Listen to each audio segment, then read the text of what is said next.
Hello friends, welcome to my channel Satyam 123। आपने हड़प्पा सभ्यता का तो नाम तो सुना ही होगा। ये इतना इम्पोर्टेंट टॉपिक है जिसका कंपटीशन एग्ज़ाम में 1 या 2 प्रश्न तो ज़रूर आते हैं। तो चलिए आज हम हड़प्पा सभ्यता के लेके आए हैं। इनका पार्ट 1, पार्ट 2, पार्ट 3 ऐसे चलता हुआ आएगा। तो चलिए अपना पहला प्रश्न देखते हैं। हड़प्पा सभ्यता का सर्वाधिक मान्यता प्रातः काल है। तो आपका इसका आंसर हो जाएगा ऑप्शन नंबर बी, 2500 ईसा पूर्व से लेकर 1700 ईसा पूर्व। अब हमारा अगला प्रश्न यह है कि सिंधु घाटी की सभ्यता निम्नलिखित में से किस सभ्यता के समकालीन नहीं था। तो आपका सही आंसर चला जाएगा ग्रीस की सभ्यता। अब हमारा अगला प्रश्न यह है कि सिंधु घाटी की सभ्यता कहाँ तक विस्तारित थी। तो आपका सही आंसर हो जाएगा पंजाब, राजस्थान, गुजरात, उत्तर प्रदेश, हरियाणा, सिंध और बलूचिस्तान। अब हमारा अगला प्रश्न यह है कि सिंधु घाटी की सभ्यता में घोड़े के अवशेष कहाँ मिले हैं। तो आपका सही आंसर हो जाएगा ऑप्शन नंबर 1, सुरकोटडा। अब हमारा अगला प्रश्न यह है कि सिंधु घाटी स्थलीय कालिंबंग किस प्रदेश में है। तो आपका सही आंसर हो जाएगा ऑप्शन नंबर ए, राजस्थान।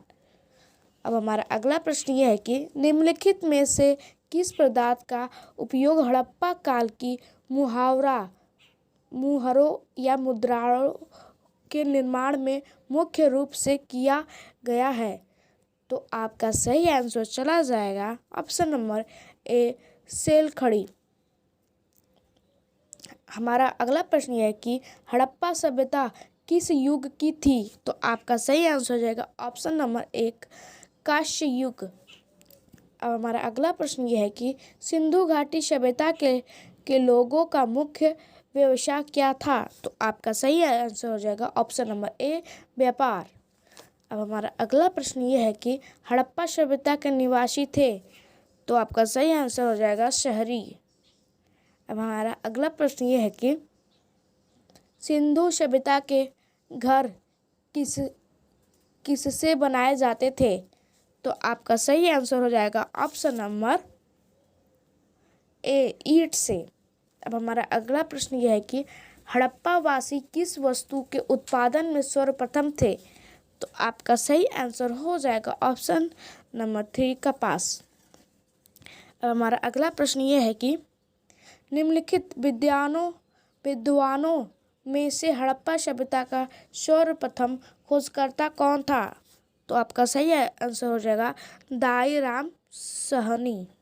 हमारा अगला प्रश्न यह है कि सिंधु सभ्यता का पतन नगर बंदरगाह कौन सा था। तो आपका सही आंसर चला जाएगा ऑप्शन नंबर 2, लोथल। अब हमारा अगला प्रश्न यह है कि पैमानों की खोज ने यह सिद्ध कर दिया है कि सिंधु घाटी के लोग माप और तौल से परिचित थे। यह खोज कहाँ पर हुई। तो आपका सही आंसर चला जाएगा ऑप्शन नंबर 4, लोथल। ऐसे ही वीडियो के लिए लाइक एंड सब्सक्राइब